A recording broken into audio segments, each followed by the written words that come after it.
The views and opinions expressed in this podcast are those of the individual guests.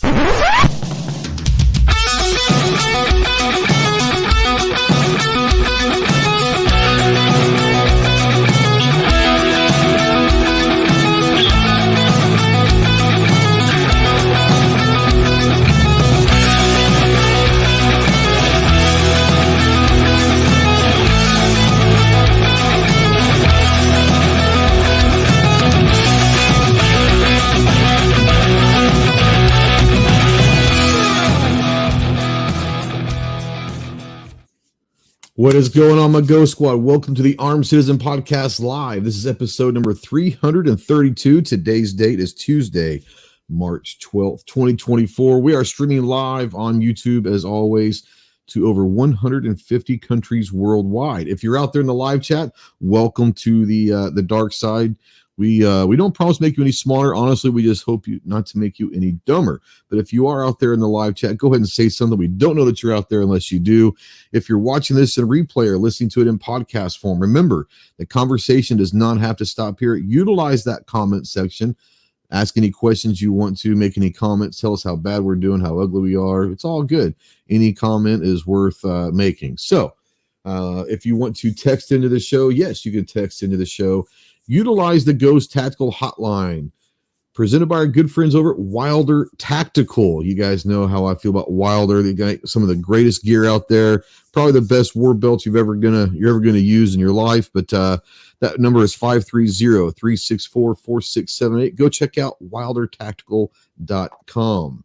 If you're in that hole, you're in the darkness looking for that light, call me, text me, email me 24/7. I cannot give you medical advice, but I could probably maybe walk you through some stuff. More importantly, could be a pretty decent ear.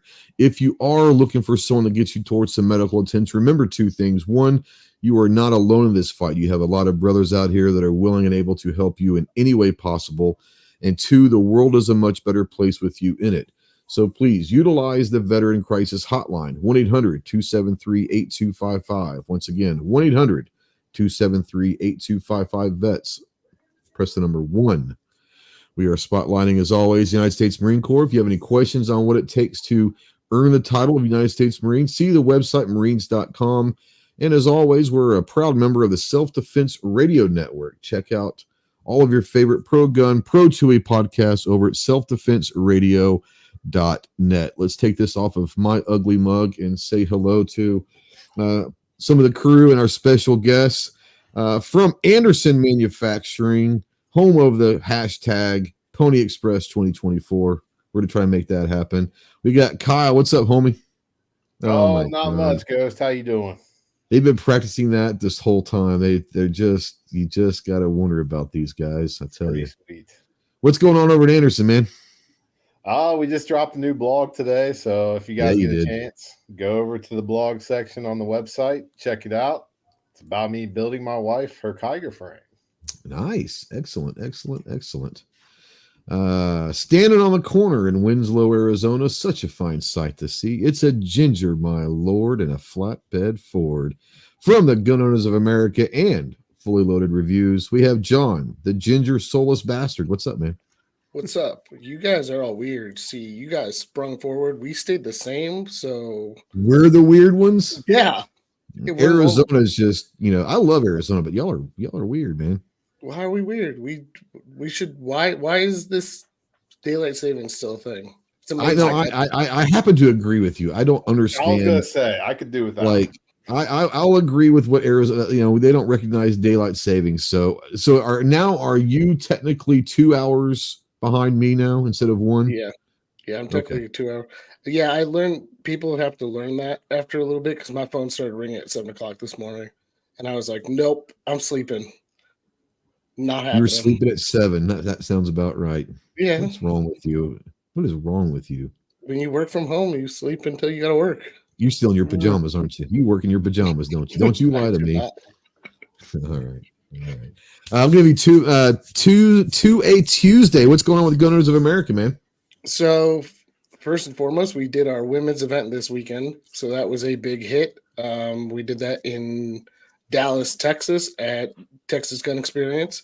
Yes, 344 women came through and shot and enjoyed themselves. I got to thank our sponsors for that event.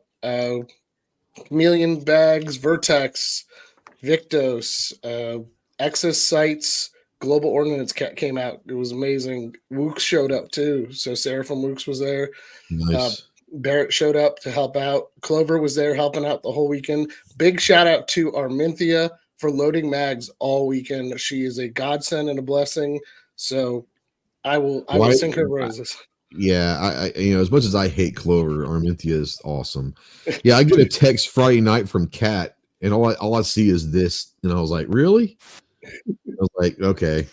So the shenanigans have begun. Yes, I'm aware I wasn't there. So I heard it was a great event, though. It was a great event. I also got to thank Ross Martin for coming out, and JX Tactical and CCW Safe. And Walther showed up out of nowhere, so good on him.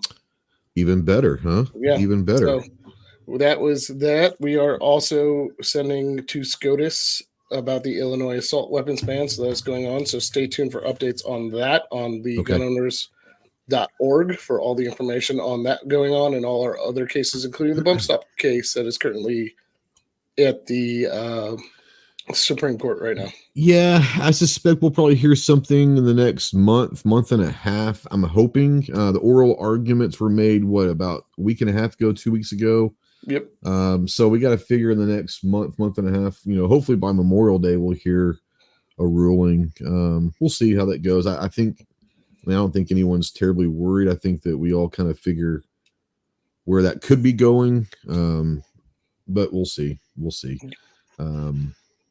Do y'all have a feeling at all? Yeah, and I'll be filming our podcast next week. And there were some good oral arguments. I haven't heard anything definitive yet from our legal team that I can say. So I hear you. So yeah, Kaylee and I will be out in Myrtle Beach next week filming our podcast. We're actually driving down to Palmetto's headquarters before the gathering to go film. Be the first people with backstage access to their new ammo plant. So that's going to be fun. So yeah, if you're going to the gathering, say hi. And as just like last week's episode, August 17th and 18th, Knoxville, Tennessee, for the Gun Owners of America Convention Goals, Gun Owners Advocacy and Leadership Summit. So make sure to sign up to be a member. Get out to Knoxville. Come see. We've got awesome companies signing up. So it's going to be a good time. That's not too far. Knoxville's not too far for you, is it, Ron? I don't know. Probably under 4 hours, I'd imagine. Let me Google. Yeah, I don't know. You need to make that. That's they're doing their own convention in August. So should I go and be a vendor? Yeah. If you go to goals.gunners.org, just shoot over where your booth space and what you want, and we will send you over the pitch deck with all the info. It's 8 hours. When is it? Oh, 8. Okay. For vendors, it's August 15th through the 18th. You gone? Oh, Life Skills. You got a camp? Yep. All right. Well, we're going to talk about that. Our special guest tonight, good dear friend of mine. One of those things where you meet people in your lives out of random parking lots of the SIG Range Day and SHOT Show 2019 or whatever the hell it was. Randomly meet someone and then you just kind of click. And Ron and I were those guys that kind of clicked. And I'm very, very fortunate to call him a friend of mine. He's doing some great work. You guys have all heard about Riker USA, and we're going to talk a little about Riker and their products. Obviously, he's been on many times before, talk about his products. You've seen him on my channel all over the place, and we'll talk about some of the projects. But Ron's got a new project that we're going to talk a lot about. But before we do that, let's welcome him. Ron, and how you doing? Give people, for maybe if they've been living under a rock and they don't know much about you and your background, before we start talking on life skills, let's kind of give a little 5-minute whatever background of who you are and what you're doing. Yeah, all right. So I'm retired from the Marine Corps in 2010. Served 20 years, 6 months. Went into a little over 5 years of government service post-retirement until I had cancer. Been running my own firearms instruction for the last 15 years. We'd like to say we train soccer moms and special operators and everyone in between on all platforms. And Prior to retiring, I had multiple surgeries that left me with rubber bands in my shoulders, screws and fishing line on my elbows, and inch of height loss. When I went into government service post-retirement, I found that my support arm was painfully going numb on me. Being left-handed, and I say this all the time, is that's my superpower. That's where my creative side comes from. And I had a knee problem, and I came up with a solution. Went through our prototype phase, and here we are. I think this September we're 9 years. 9 years we've been on the market, and we've continued to remain innovative moving forward. We have some other stuff that we're moving on that I can't talk about because it's not there yet, but there's a lot. We're making improvements to our flagship product, which is the Riker Control. So those of you guys don't know what Riker USA is, we are the first to market side-mounted grip. Speed, accuracy, and stability are all improved. We can actually back that up with science, and it works on everything you can side mount to. Shotgun scars, AKs, ARs, SAWs, PCCs, anything. It eliminates fatigue. It eliminates recoil. It changes the felt weight of the gun, and it removes you from the heat. No glove, no heat. So we like to say the heavier the gun, the higher the caliber, full auto or suppressed, you recognize the benefit of the Riker method of shooting instantly. One of a lot of things that we've learned on this journey that you can't write into a business plan is the emails and the DMs that we get from people who are like, "Man, you gave me back something that I thought I lost." We've had amputees, we've had retired law enforcement. This guy was a double lung transplant. He could never, come up on target again until he had our grip. He says it doesn't put the pressure on his lungs that allow him to shoot.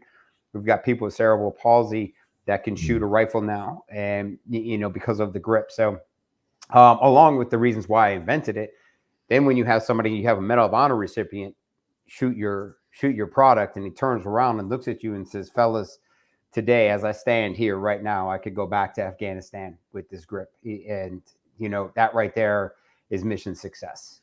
Absolutely. So we have 3 manufacturers in the United States. We're proud that 2 of the 3 are veteran owned. One is Wilder Tactical, and I have been, just to for the show sponsor, I have been with Josh for over 15 years when he was making bootleg holsters out of the trunk of his car, aka awesome. a Connex box in Erbil, Iraq.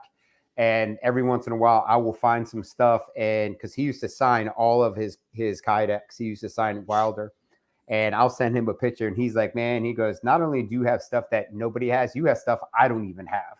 Yeah. So so he probably forgot that he made it. Yeah, I can't speak on the quality, the innovativeness, and just the durability and reliability of the Wilder brand, which is one of the reasons why when we created version 2 of the Riker Sling, we worked with Josh. It helps that he's one of my best friends in the industry, and that's version 1, bro. That's version 1. You don't have version 2?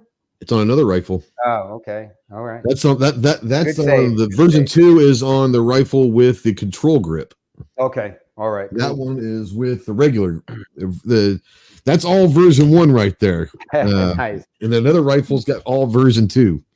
So, with that is the company is named after my son, and I have 2 active partners, and pretty much I'm really just a stay-at-home dad that teaches soccer moms how to shoot on the weekends, and I promote our product.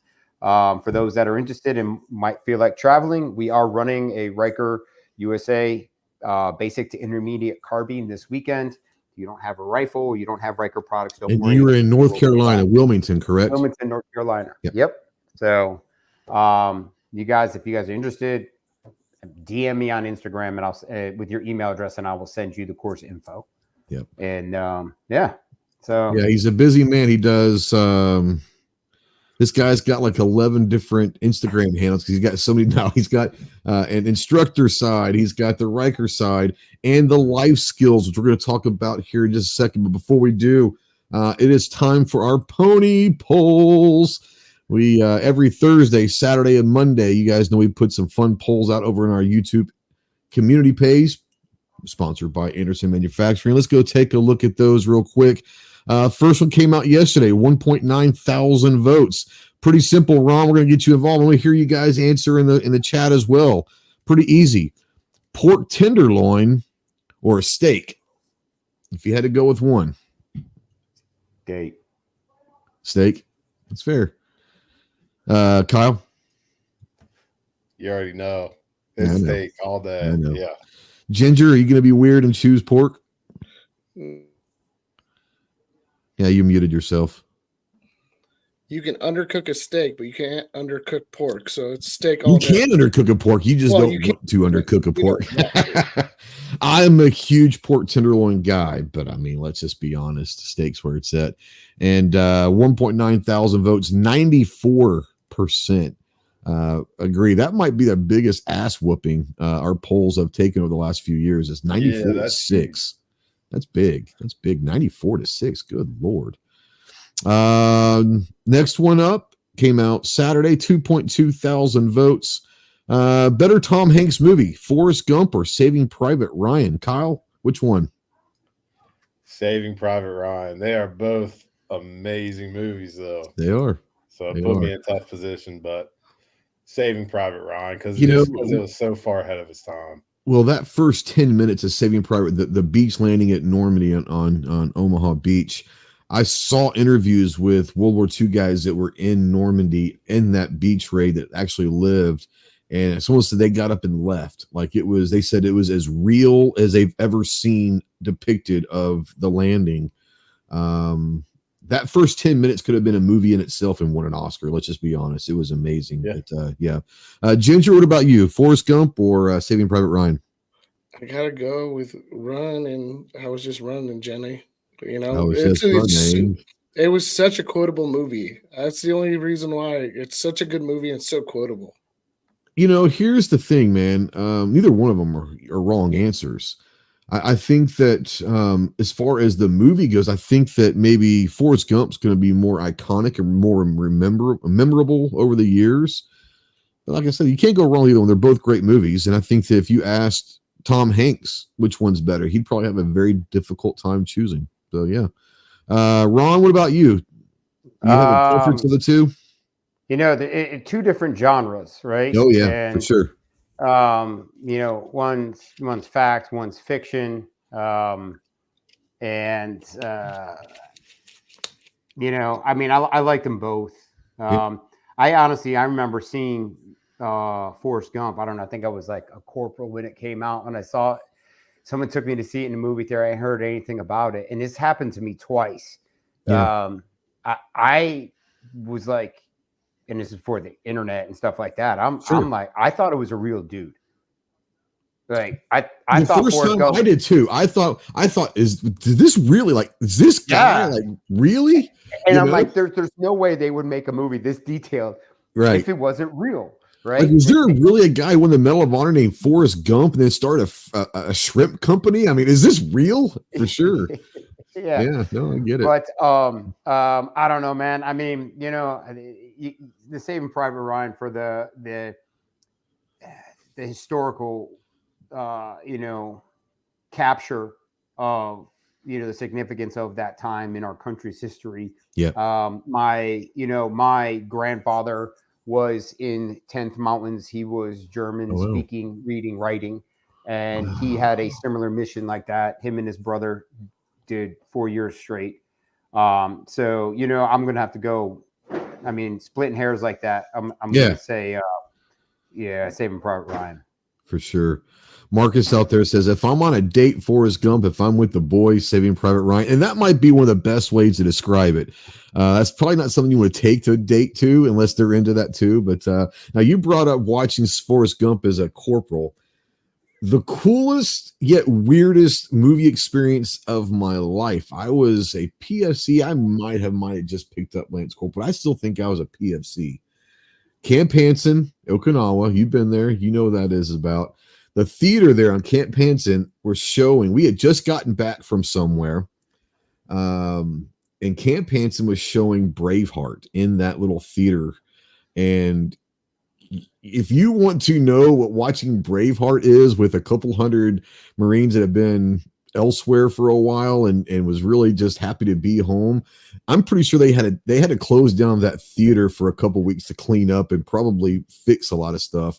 The wildest, craziest movie experience of my life, I will always say, is at the little small theater in Camp Hansen watching Braveheart. It was unbelievable. I was in airborne school when I saw Braveheart. Oh, did you? Yeah. Yeah. Well, I bet you that was pretty wild too then. Yeah, it was. Yeah.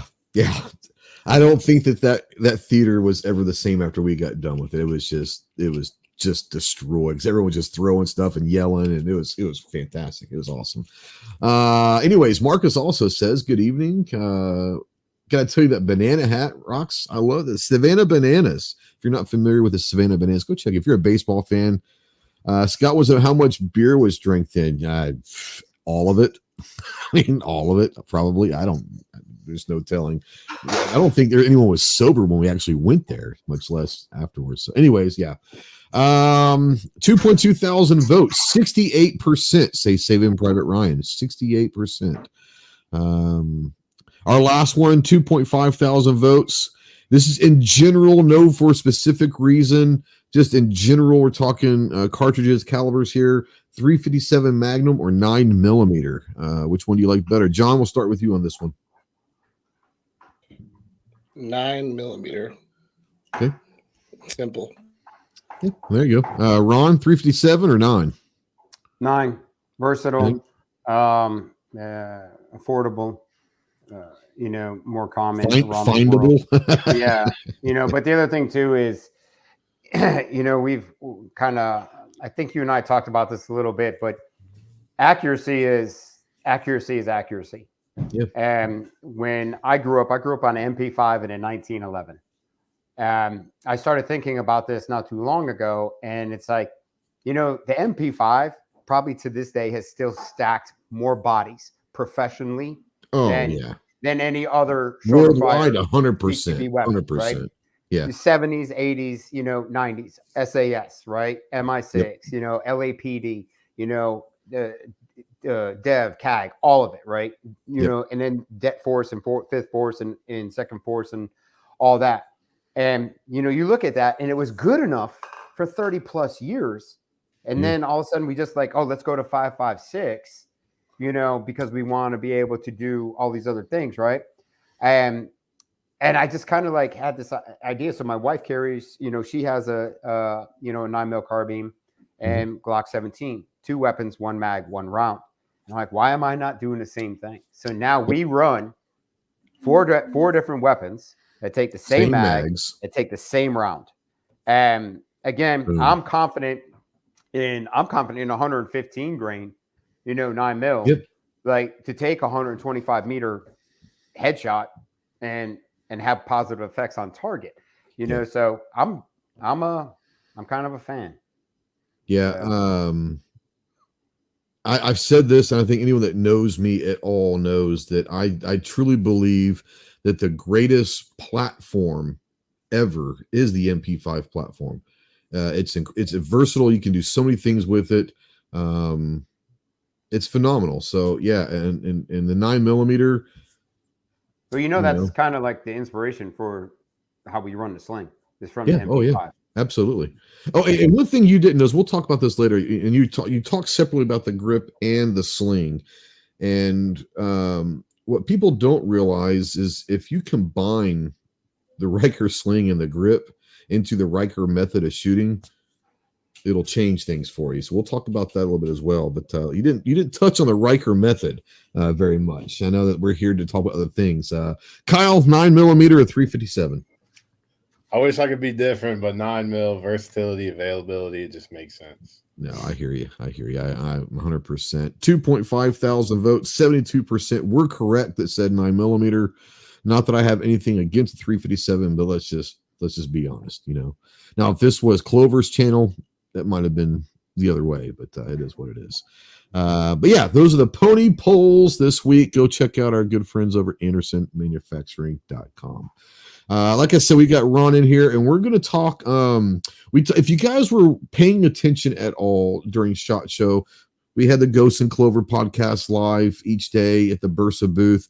Ron, matter of fact, all three of these people were part of that, but Ron came on and you did an experimental, maybe I'm not using that word correctly, but in my eyes, it was kind of an experimental camp last year to see if your concept would work. And I think it passed the flying colors. And so you started this camp up with Life Skillz USA. I'll put the link out there, but I want to kind of give you a few minutes before we go deep into it, kind of talk about the concept and what Life Skillz USA is all about, because I think it's phenomenal.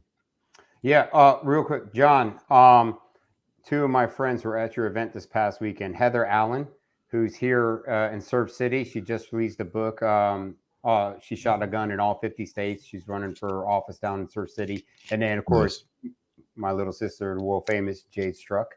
I know she made an appearance there, but it looked like a great event. And I think that in its whole is getting women out there to build their confidence and getting them into an environment where they can bond and network and grow within this male dominated thing and get away from the gun bunny culture, that SHOT Show and the magazines like force down everybody's throats because it's sold product. I think that is just, dude, more, please. I think it's awesome. Yeah, so we're planning on doing more. And I was actually going to talk to you about, we're doing an event with Battle Buddy 3 Gun in June. And I think your grip would be awesome for those guys. So have you met them before?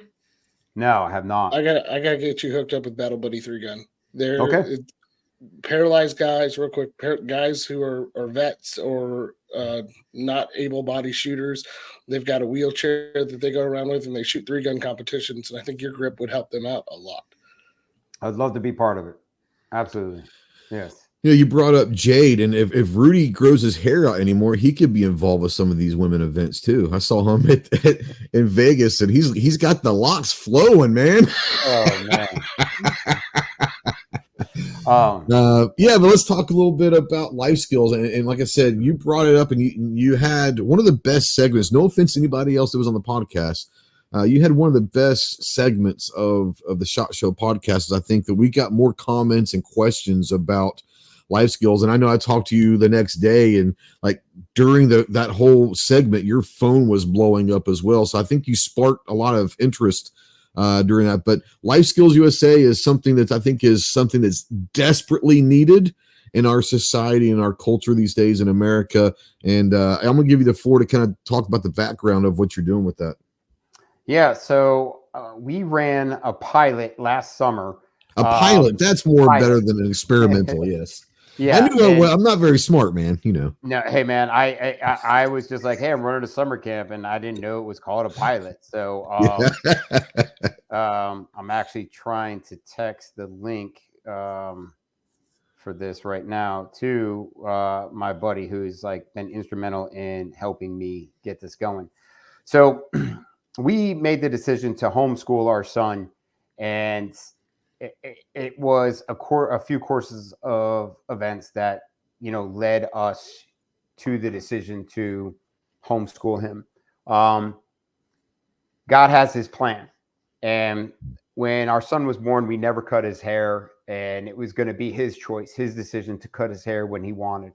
And he had this gorgeous, like 25 inches long, blonde, like just very, regal, really cool hair.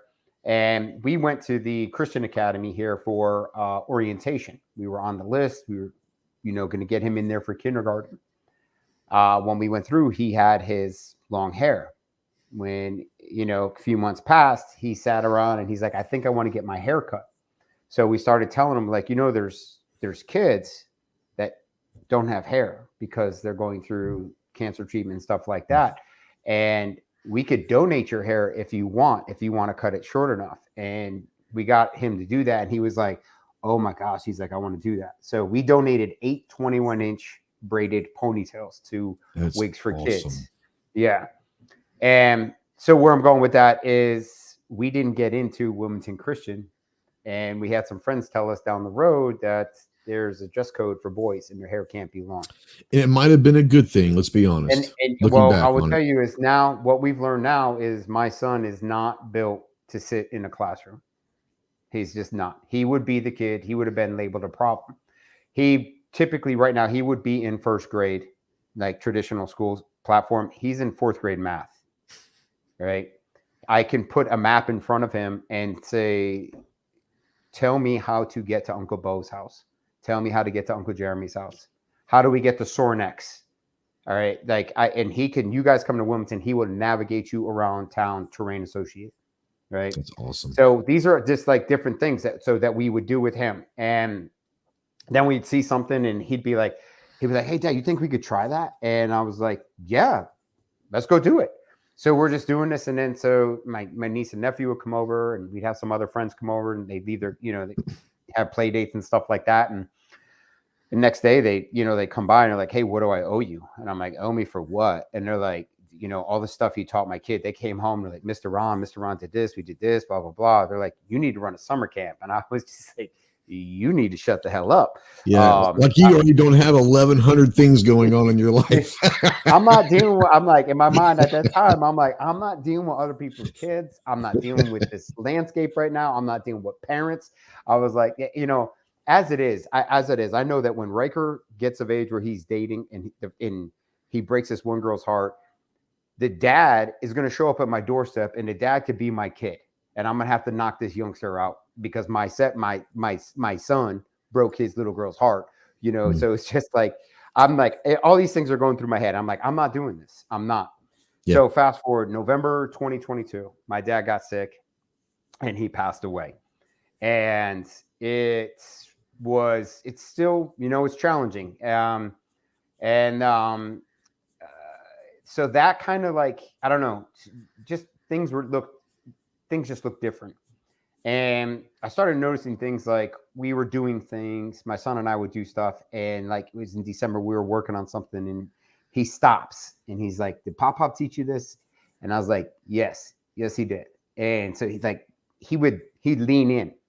So when he learned and he sees the value in the transferable, the skill, the transfer of the knowledge, from my dad to me and, me to him.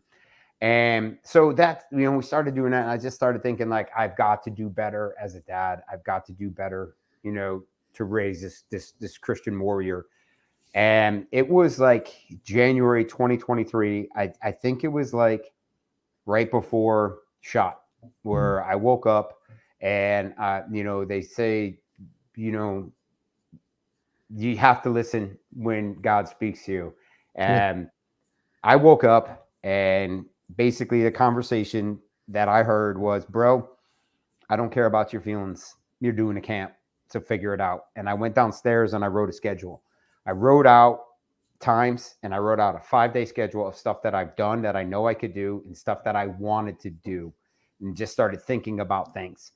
And I went with that. And then it was just all family and friends network. And I first brought it up in February. I'm part of the Veterans Business Collective here in Wilmington, which is an amazing organization. We meet once a month and we all get together and we support and we integrate and we mesh and we try to help, elevate all of us. And I got a member spotlight in February and I brought it up. And I had spoke a couple times in the past about Riker and training and stuff like that. But now I'm speaking about this idea that I had. And I'm holding a notebook. And I'm talking to a room, probably about 75 veteran business owners and guests. And I said, I was like, we have failed. We have failed. We have failed as parents. We have failed as veterans. We have failed as community leaders. We have failed to raise the next generation of warrior. Now, when I say warrior, I don't mean, nods, body armor, rifle kicking in the door. I mean warrior, the one who's going to put his faith out there, who's going to stand up for what's right for his family and for his country. The little boy or the little girl who's going to grow up to be the next leader in the community, in anything that they do. And we have failed. We have allowed the government to hijack our kids and and this isn't anything that's not already being said, but we've allowed them to hijack the school system. 35 years of socialist indoctrination, and you're seeing the effects of that now. Yep. We have allowed them to force us to think that we have to go to work, we have to, we have to do daycare, we have to do all these things, and then we fall into this railroad track. There's just this rut. I'm just going down this thing until the engine stops, right? But along the way, they're like, okay, do this, and this it's bad. This stuff has to stop. So as veterans, as being in the military, we're always taught, do not come at me with a problem unless you have a solution. So I said the solution is we take it back and we invest in our kids. Why are we not making assets at 6 years old? Why are we not letting our kids be kids, but also training them to be an asset in the home? Why are we not doing this? Why have we forgotten how to do this? And I said, and we're going to fix that right now. And I says, we're going to take 6 to 15-year-olds and we're going to start teaching them life skills.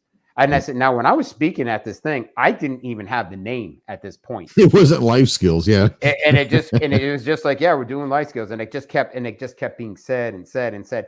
And dude, I'm telling you, man, you would have thought it was like, I don't know. I don't want to say it was like a Trump rally, but like you're only supposed to get like 15 minutes. I was up there for like 45 minutes. I kept getting interrupted. Everybody's like, what's the website? And I'm like, there isn't one. They're like, what's the Instagram? I'm like, guys, this is ground zero. This notebook. This is it. I need volunteers. I had 2 companies that night. They made a donation to me to help me get moving, to get things going. And I wanted to do a lot of things different in this camp.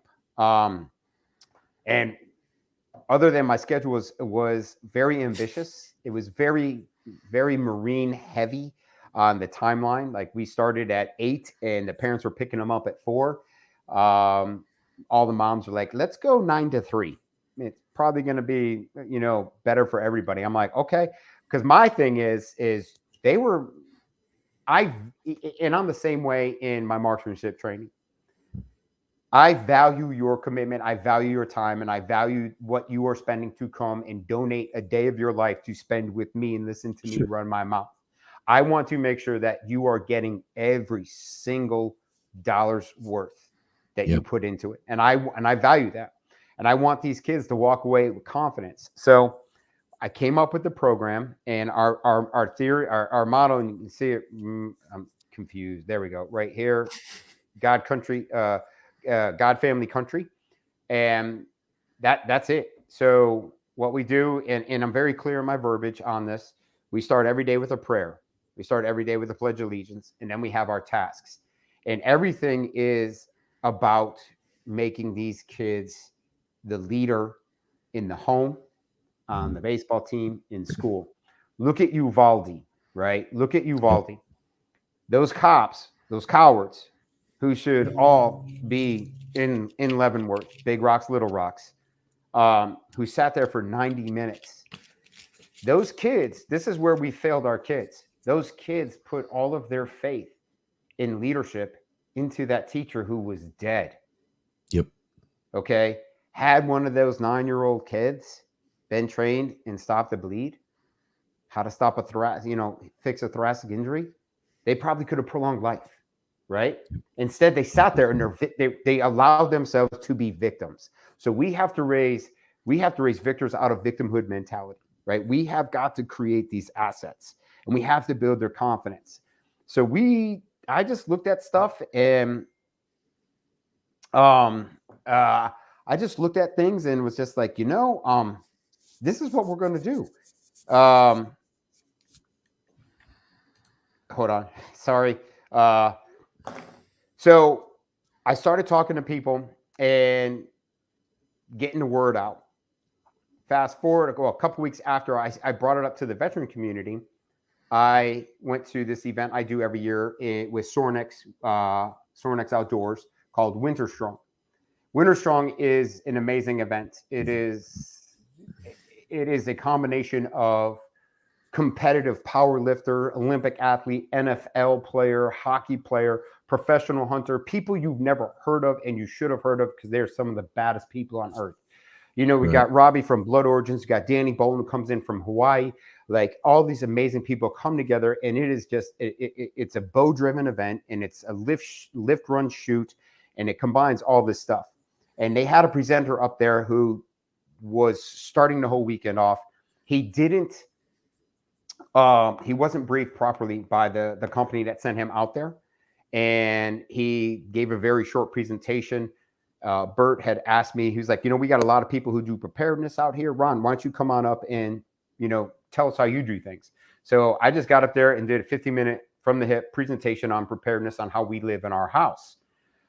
So when that was over, that whole weekend, I had over 100 people come up. What's your website? I want to train with you, this, that, and the other. And I'm like, holy cow. You're like, this is going to be real, isn't it? This is God, dude. This is God working. I had just talked about this, and now with this and the other.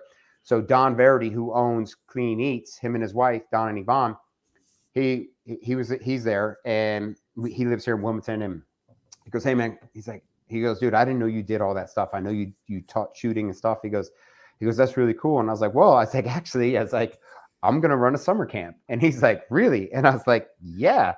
And he goes, how? And I was like, I'm kind of figuring it out. Like right now. I don't know right now. And he's like, well, where are you doing this? And I was like, well, I'm going to probably run it out of my house and, do some municipalities and all this. And he goes, cool. He's like, how big is your yard? I was like, 3/4 of an acre. He goes, how's 190 sound? I was like, fantastic. Yep. And he's like, Yvonne and I started a year ago. We started a nonprofit, the Clean Eats Foundation. And they bought this property and they're turning it. It's got a pool. It's got horse stables. It's got all these things. They're turning it into a venue and all this. And they're investing in this property. And the thing is that they originally bought it because they want to run programs to combat childhood obesity, to get kids outside. And he's just like, I want in. So that's now I'll just to jump forward a little bit. That's where, God dang it. All right. That's where the Z is in Skillz. So Clean Eats spells eats, EATZ. So, just paying homage and, gratuity to my friends and the support that they've given me to this point and moving forward. So summertime comes and I spent a couple months organizing everything.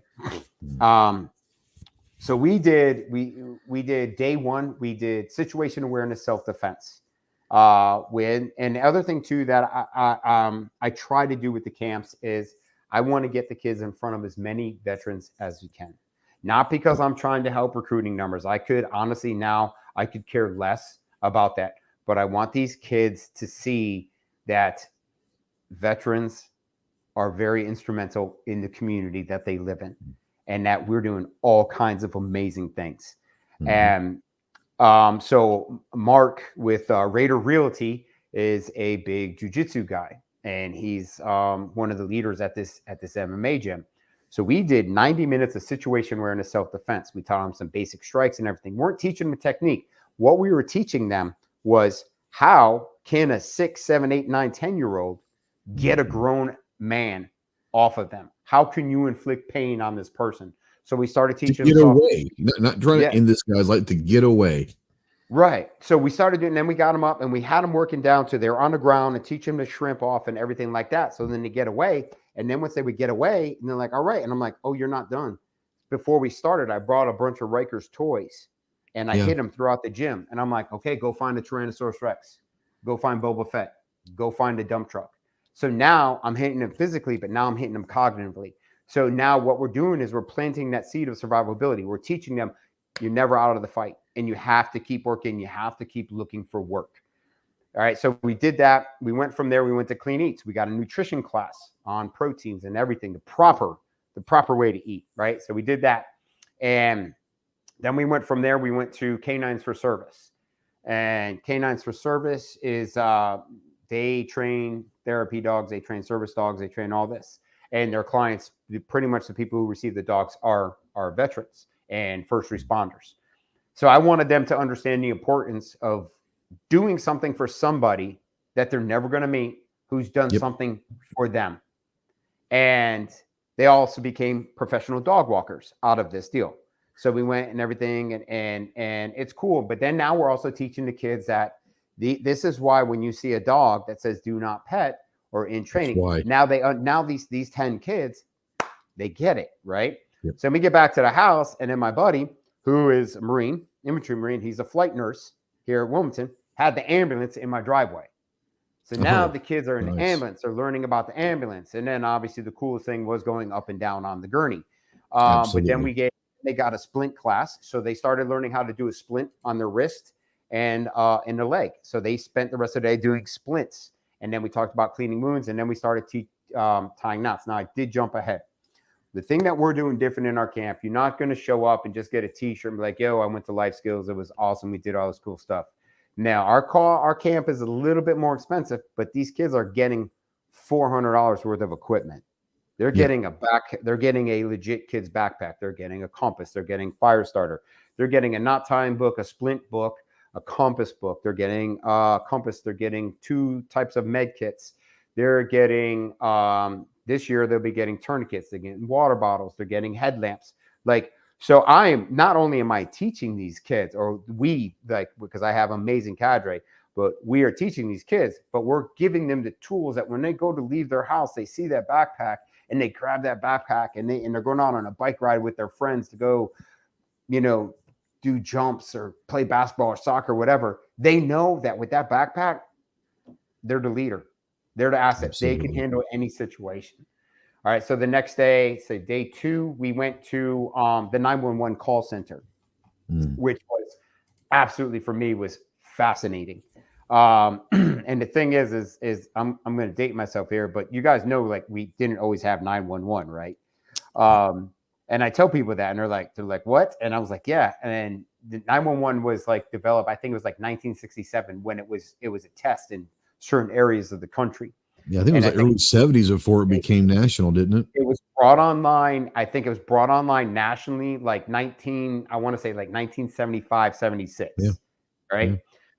So my dad was a cop at the time, and we were on our way to Kmart. And because Kmart, if you guys know what Kmart is, it was. You're dating yourself too. Yeah. Yes, I am. But Kmart they were the spot for the Star Wars toys.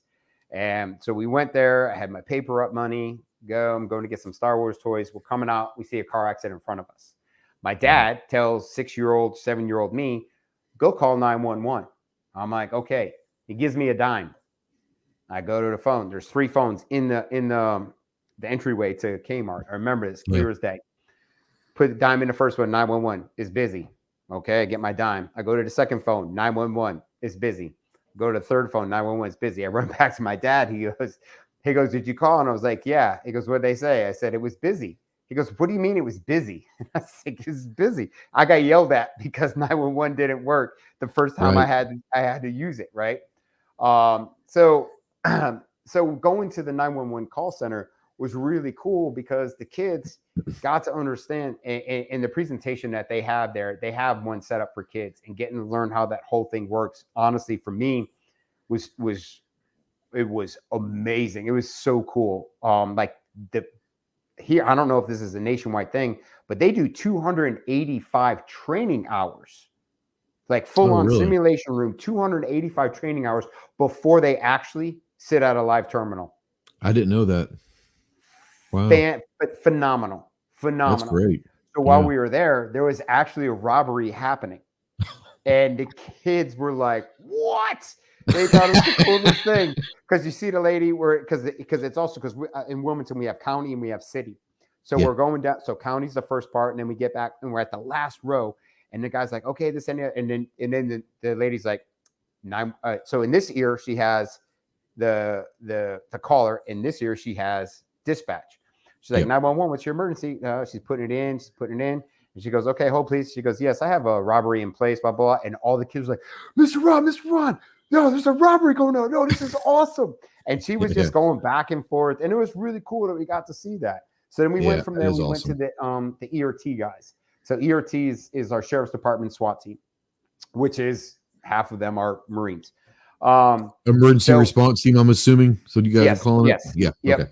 So because WPD has SWAT, so they went ERT for New Hanover. So we went there and they got to see all the stuff, and they got to climb in the AMRAP, and they got to play with some of the things. Awesome. It was great. Then we went to the fire department down at the beach. Coolest thing for them there. We realized that the kids get the fire department every year in school. So that wasn't really big, like on the meter. The cool thing was that they all got to shoot a water can fire extinguisher. That was the highlight.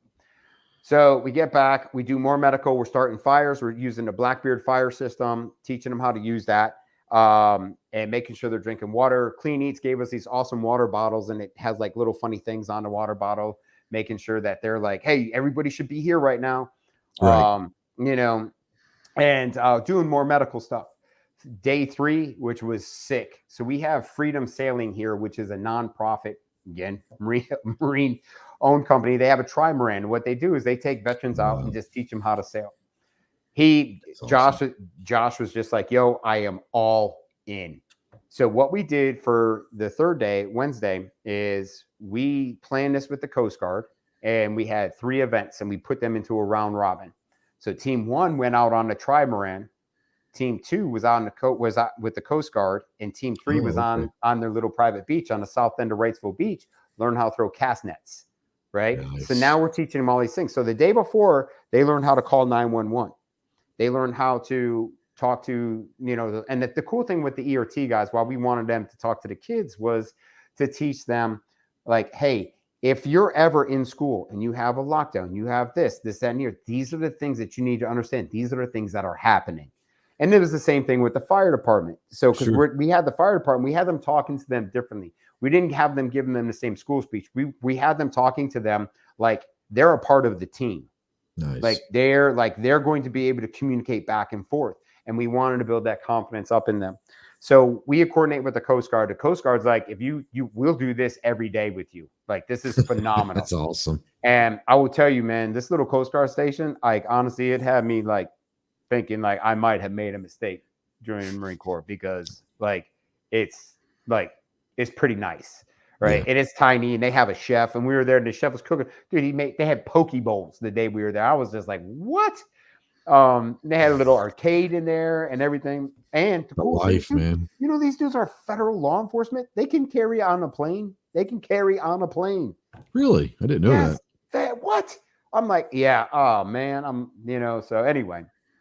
Wow. So we learned how to do maritime 911. Freaking coasties. Who knew? Yeah. So we learned how to do maritime 911, right?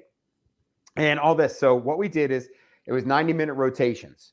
And the kids went out and everything like that. So I went out with the kids on the Coast Guard boat.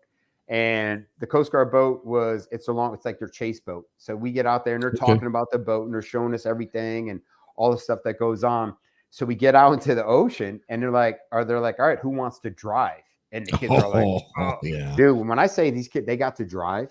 Yeah. Like, it wasn't just like, right. Like, no, they were like this, and they were like faster. And the kids were like, okay. And they're like, no, faster. And the Coast Guard dude went wham and pushed the full throttle. And they were like, yeah.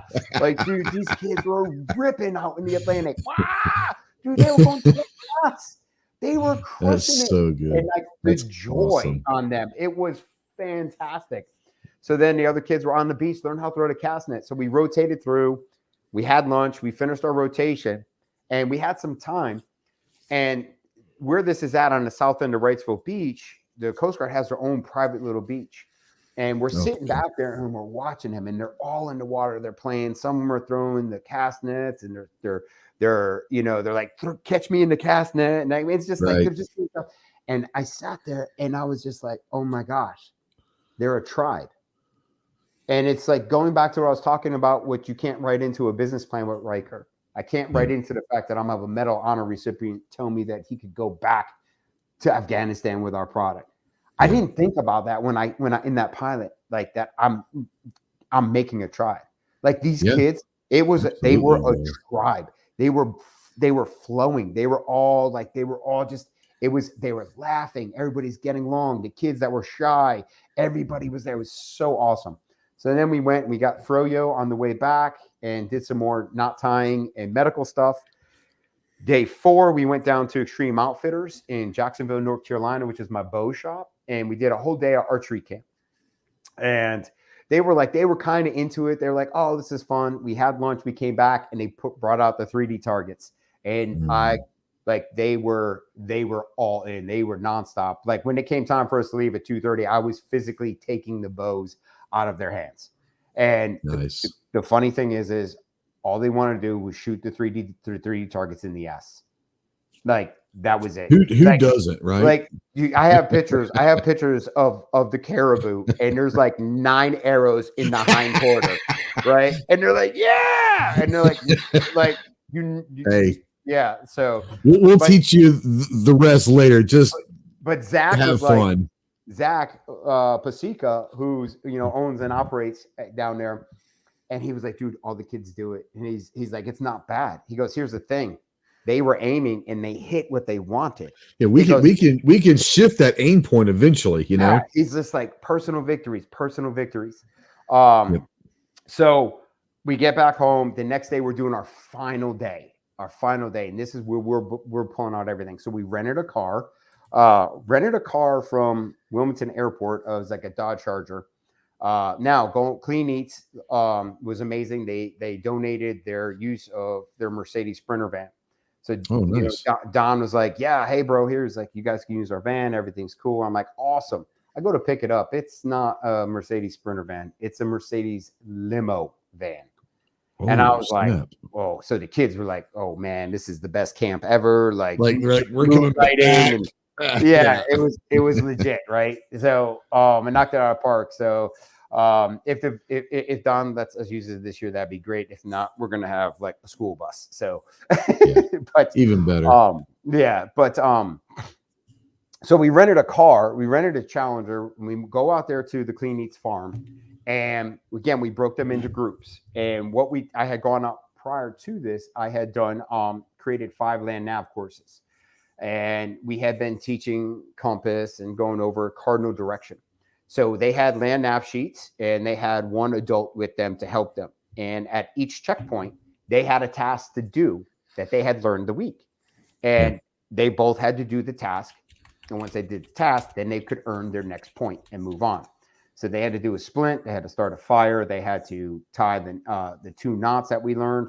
They had to make a field expedient backpack tourniquet and clean a wound. They had to clean a wound, like, just with a Band-Aid, but pull out their little Band-Aid kit, clean the wound and everything like that, and look for other. And then we taught them how to assess a patient, making sure like it wasn't a spider bite. This year we've added in snake bite. We talked about it loosely last year. We did it once, but we didn't put it in that. We just did a mini version of the camp this past Winter Strong last month, and we will we'll be doing a more intense snake bite this summer.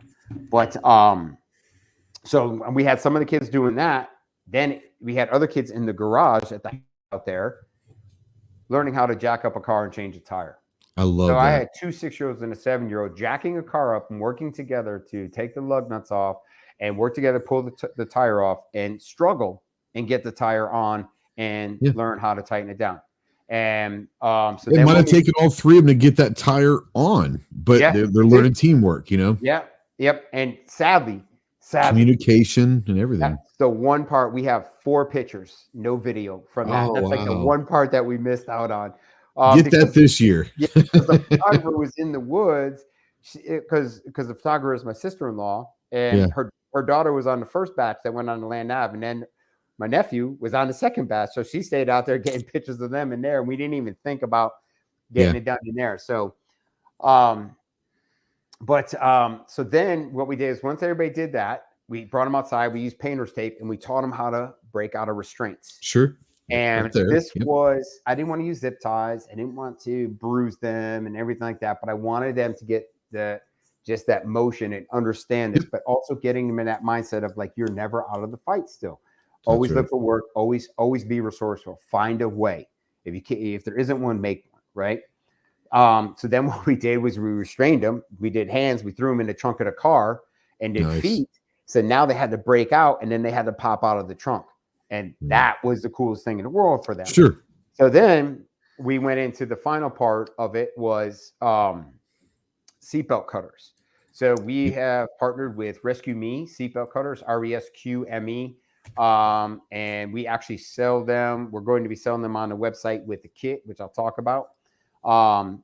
But we had these kids. What we did is I had ordered 300 feet of 5-panel seatbelt webbing, and we cut specific lengths, and we had 2 adults in the back. So we threw the seatbelt over the kids, and we're like, when you feel this thing, when you feel it get tight, that's the crash. And they pop it off. They release the seatbelt cutter, pull it out. We would hold a book or a piece of board, and they would pop it, and they would simulate breaking the glass, and they would exit out of the vehicle. There's actually a couple videos on the Life Skillz USA YouTube channel, and I think there might be one on the Instagram. I just put the Rescue Me link out there in the chat for people that are wanting to see that as well. Yeah. So the whole thing with that is we want these kids, we want to give them all these tools. Now they got all of these things. They went home with them. But the other thing that I want these kids to do is to go home and challenge their parents. Yep. I want them to hold the parents accountable. And I will tell you this, man, my son busted me about, nice. I want to say maybe 7-8 months ago.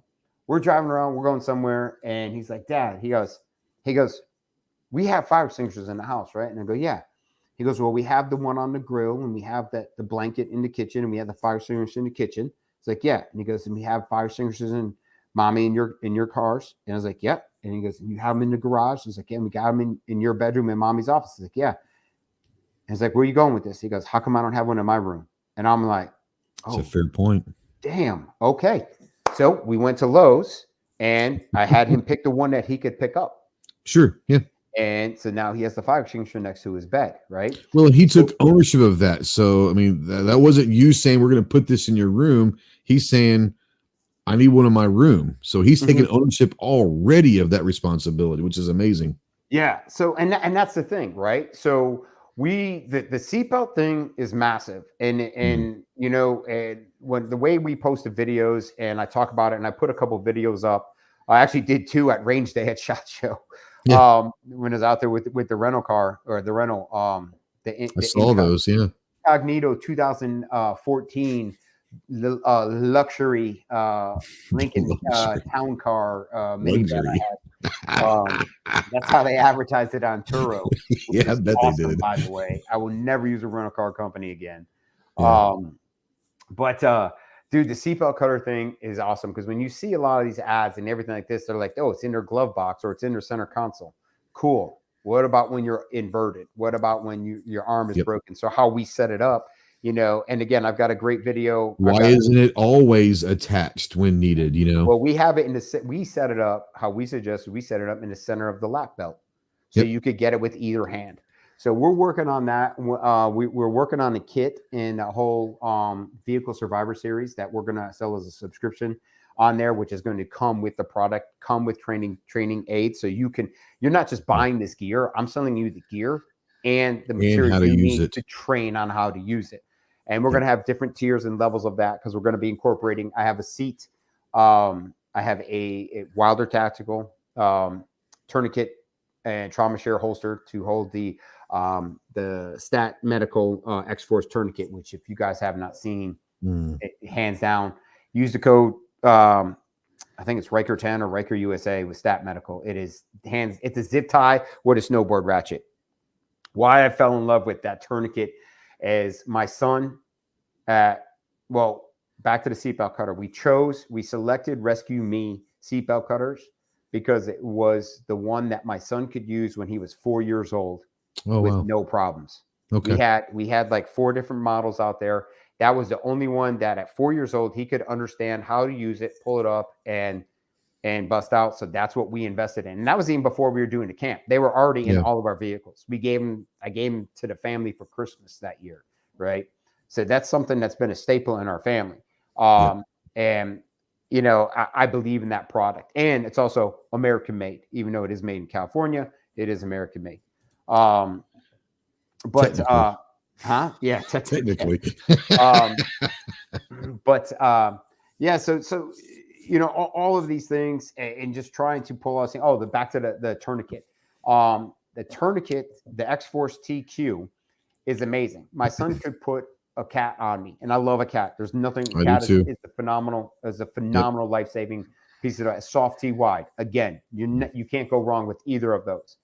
But a 4, 5, 6, 7, 8, 9, maybe a 9-year-old cannot turn a windlass and get that strap tight enough to where it's going to occlude the bleeding, right?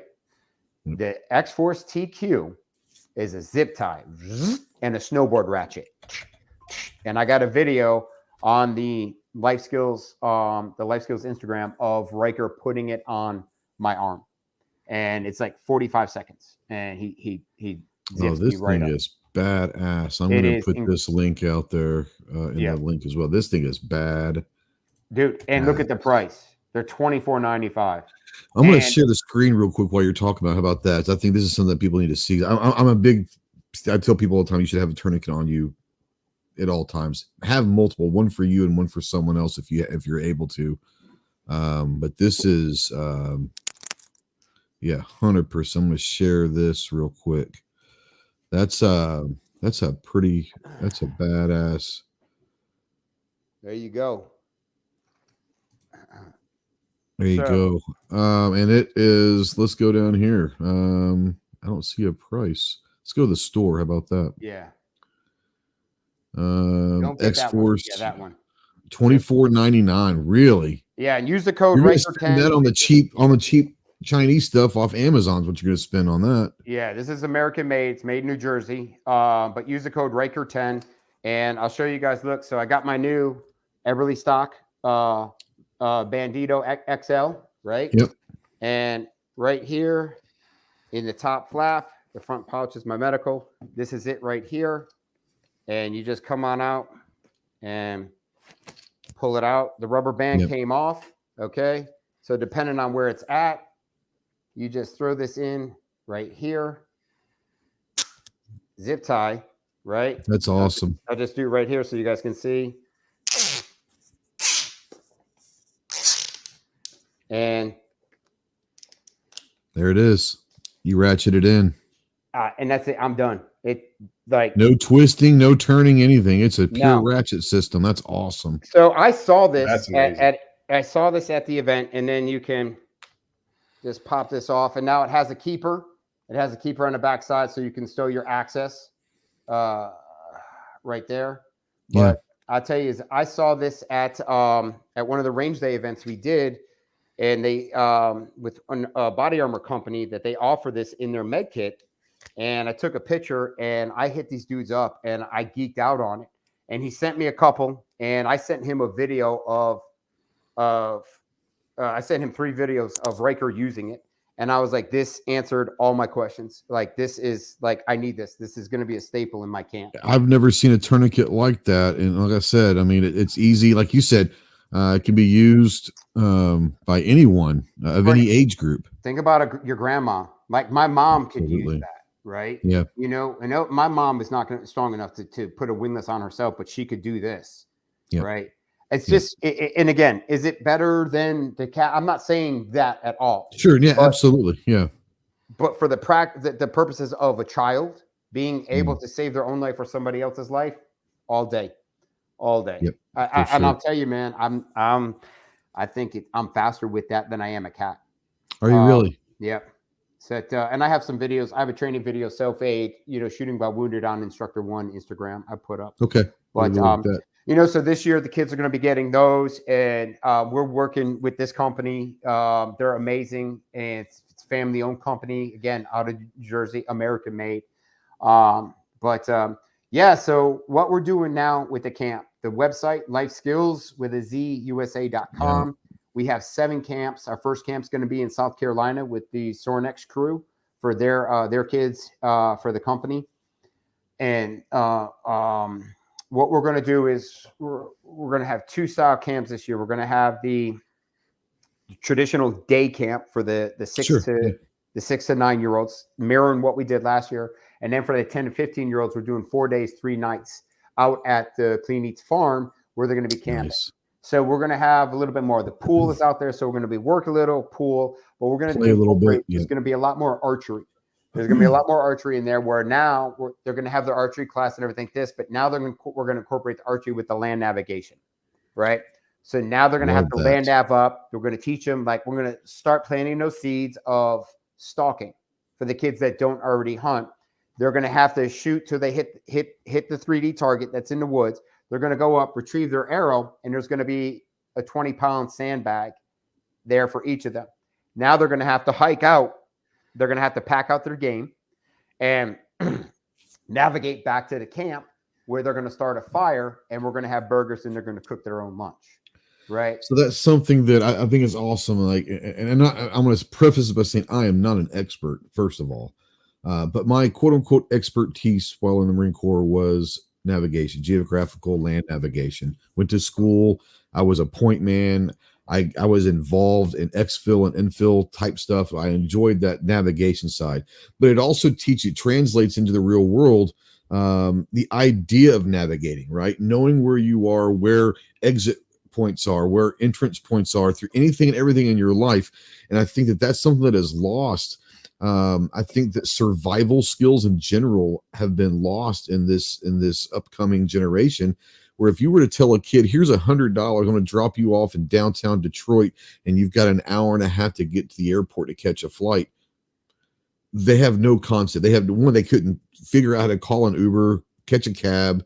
They wouldn't know what direction is north. You ask, I literally have seen what north, they point up, like that's not north, That's why I love the fact that you're doing land navigation. I love the fact that you're doing knots. People don't realize the 4 basic knots is in crucial education. Everyone should know how to tie basic knots for so many different reasons. I'm going down the list of all the stuff that you're doing. But yeah, knots and land nav for me are the 2 ones that I don't ever hear anyone talk about anymore. And those are 2 survival skills that everyone should know, how to tie knots and how to navigate, or at least have the concept of how to navigate, how to get out of somewhere, know where east, west, north, south is, know where your home is at any given time from where you are in your town, knowing what streets, what back roads to get there quicker, what all of that stuff is important. Real quick, we have some questions and all that before we move on. Scott says, what's the age range for the camps? I think you said 6 to 9 and then 10 to 15. Is that correct? 6 to 15, boys and girls. 6 to 15. There's different ones for both, right? Yes. Okay. She says you're too old, Scott. This is a camp that I honestly would like to go to. I'm not going to lie. Hey, if you need me help, I'd love to be a part of that. Yes. The funny thing is that we actually have a lot of our, our friends, the wives are like, hey, when are you doing the camp for the husbands? Because my husband needs this camp. And so one of the things that we are going to do once we get through the summer, we're going to start trying to plan about 1 a month through starting in October. And we're going to be doing weekend, like day event or a weekend event. So we're going to come on out. We're going to do a land nav medical heavy. So we have the Simlins from Stat Medical, right? So they're going to have to land nav to a patient. There's going to be a patient there. We're going to teach them how to assess that patient, and we're going to have the sim limbs, and we're going to be pumping the blood, and they're going to have to just pack the wound and do everything that we've taught them to do. Then they're going to have to, we're going to give them tools, but they're going to have to make a litter, and they're going to have to now navigate back with the 100-pound fight dummy, right?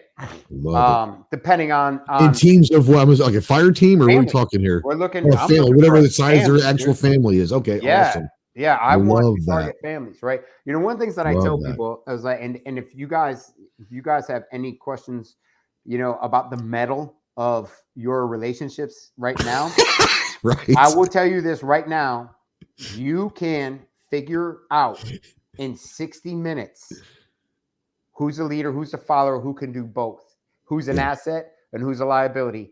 All you got to do is go do an escape room. And you will find 100%. Out in 60 minutes if the person you sleep next to every night. Probably a lot less than that, but you'll know after 60 minutes, 100% for sure. Yeah. Real quick, Scott asked earlier, a link to the K9 service. What K9 service were you using? Do you remember? K9s for Service. K9s for Service. I'll put a link out there for you, Scott. Yeah, they are a great organization. Dante, who is the director, he's a former K9 handler with Wilmington Police Department here, and a great dude. And it's such an awesome organization. We actually went over my wife, my son, and I, we went over and got our certification to be dog walkers months before we even thought about doing this camp. So again, we added things into the camp that we believe in that we've already been doing. G wants to know where this is held. He missed it. G, Wilmington, North Carolina, in that area, utilizing some different stuff, some areas out there. It's amazing. I want to go real quick. I'm going to go through some of this stuff. We're talking. You mentioned a lot of them earlier, but we're talking courses here. Situational awareness, archery, a one-day medical course. This is a 6-hour course designed to catapult your medical training and learn and earn certification. We're talking about for kids getting certified, which is amazing. What I love most about this is, and this is, we were talking a lot about this earlier, like back in January, but you're trying to make the next generation of warriors. And I love the fact that you said not warriors like, door kickers and all that, but warriors in the world. More importantly, and I'm not trying to put words in your mouth here, but I think what I'm hearing about all this is you're trying to make your kids an asset instead of a liability in an emergency situation. If something goes terribly wrong, the first question that most parents ask is, all right, who's got Johnny? Who's taking care of Johnny? And you're saying, I want Johnny to be part of the team and an asset to that team moving forward. And I think that's awesome because, one, not only does it help having another body that can do certain things and all that, but two, it allows that kid to feel a part of something where they may not be at school and they may not have a lot of friends, but they're a part of a team at home and they've got all these skill sets now that says, you know what, if something does happen, I've got the confidence in myself, because we all know what confidence in kids, what it does for them. It changes everything in their lives. So I'm loving this. I want to bring John and Kyle in. You guys have been patient and listening. Do you guys have any questions on programs or anything about what Ron's talking about? Any questions that you guys want to bring up right now? No, I think you did a great job on covering it. I think that's an amazing program. I did have a question on the tourniquet because I nerd out on shit like that too. Oh, yeah. What material is that? Is that the same as a zip tie? Or? No, it's I can't remember it, but it is. I've got it right here. I'll pull it up. Yeah, like wet hands, bloody hands, no slippage, and it's kind of like it's resistant to acidic material or liquids. It's I don't know what the heat tolerance is on it. It's a thermoplastic composite. Yes. It's solvent resistant. Measurements are 34 inches long by 1.5 inches across the head. The base plate is a 1-inch tension strap. But yeah, it's amazing. And I've never heard of them, much less for that price. That's unbelievable. I mean, yeah. The other thing I was wondering too on that is like, I don't know, like the cat tourniquet was always black. So like we would write date and time on your forehead, blood type. Mm-hmm. Would that be something where you could write on the tourniquet itself? Yes, you can. So one of the things that they added, but they're working on it right now, is they have this little dial. Oh, a timer. Nice. Wow. Okay. But the problem is it's too loose. It's not tactile. Yeah, it needs to click and just hold in place or something. And they're working on that right now. That's nice. Cool. Okay. But yeah, so like I'm telling you, man, they're amazing. They have replaced the primaries, the cats. Yeah, so you want to talk about raising the next generation of warrior? Here. I saw this a week or two ago, I guess is when I put it. And he was walking through maybe McDonald's or some store. Not McDonald's, but you know what I mean. But he was walking through somewhere, I think with your wife, and everyone was like, this is it. Yeah, I love this. This was awesome. That's our local coffee shop, right? Yeah, I didn't know it was just a store, but yeah, it's awesome. That's the backpack I love that kids get, right? So that's the one. Oh, nice. Okay, cool. That's cool. So but that's the thing, right? My devotional was talking about this. The guy said that, one of his sons was really into medieval weaponry and everything like that. And he had a collection of swords, and he always had a sword by his bed. And he asked him, and his son was like 9. He asked him, he's like, why do you have that by your bed? He said, when God calls me, I'm ready. And I looked at that, and I was just like, sometimes I'm like, Riker, like, let's not wear the gas mask into Sunday school. Okay. Right. Yeah. It's like, put it in your backpack, but don't wear it in. Okay, cool. You're still ready. You still have it. Right.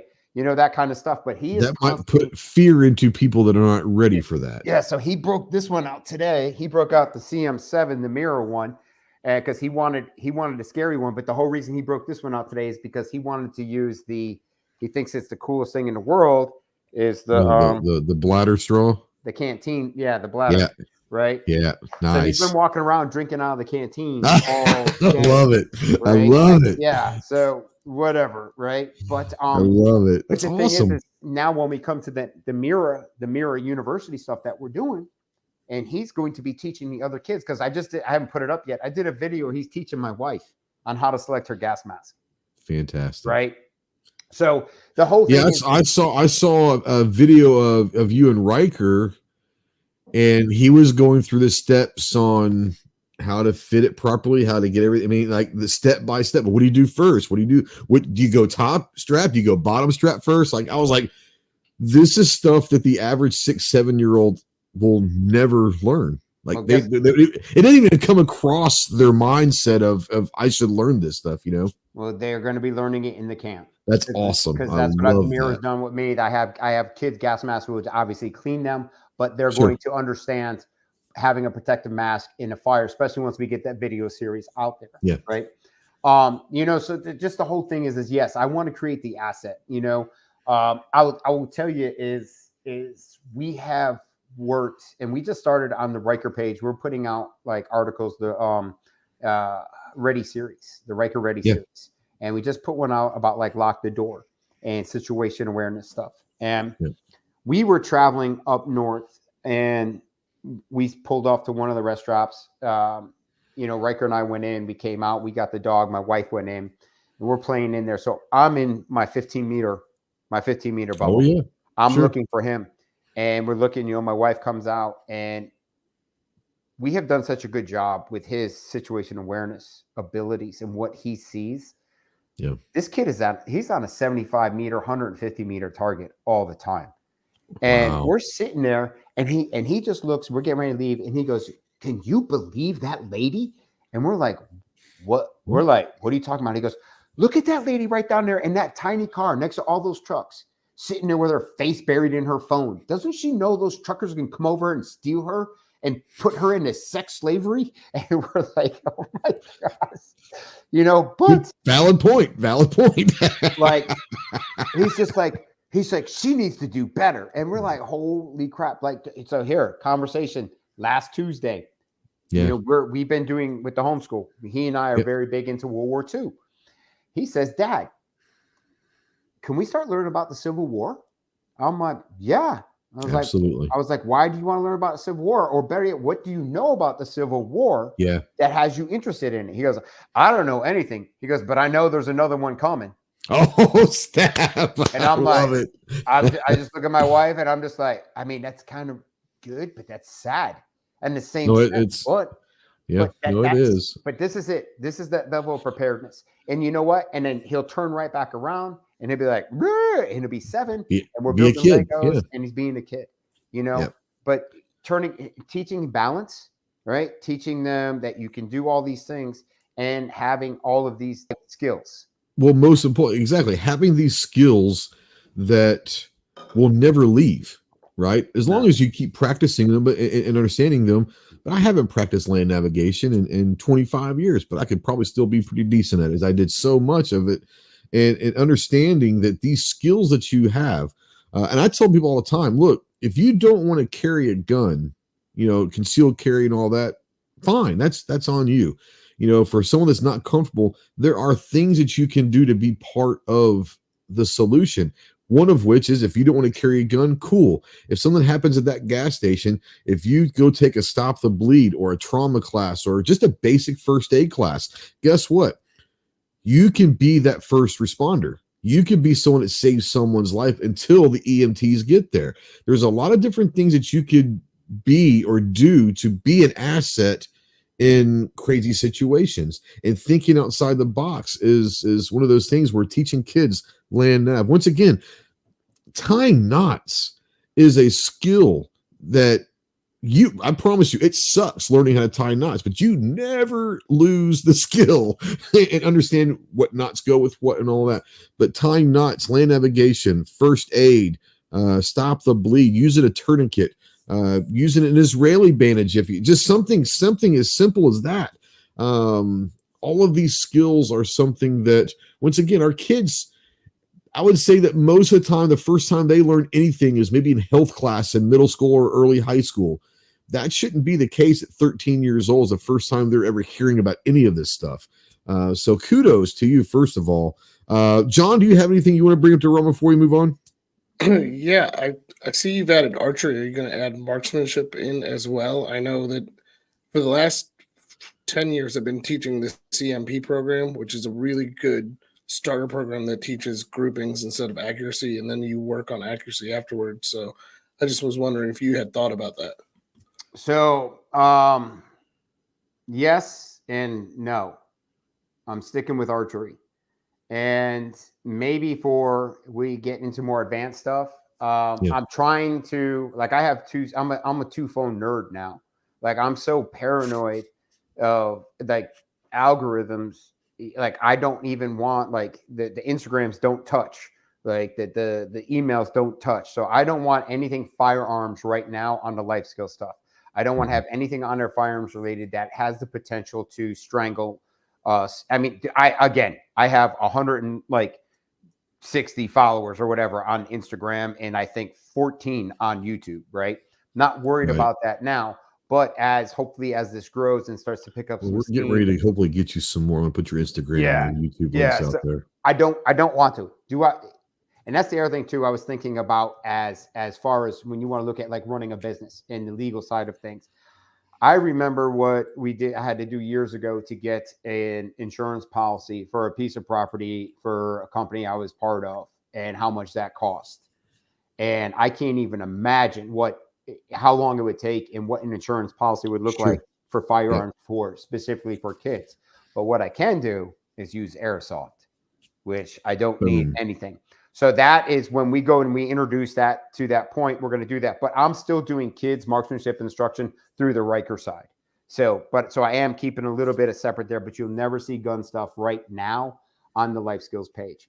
And part of the reason of that too is you know, Trey, you just said it, but it's just like, I don't want to alienate kids. Right? Yeah, sure. We're already strict. We're already strict in our. For those that want that something extra, we can do that separately. Absolutely. Yes. Yeah. You know, but we are strict with. There's 2 genders, and and we look. It's freedom of choice in our country.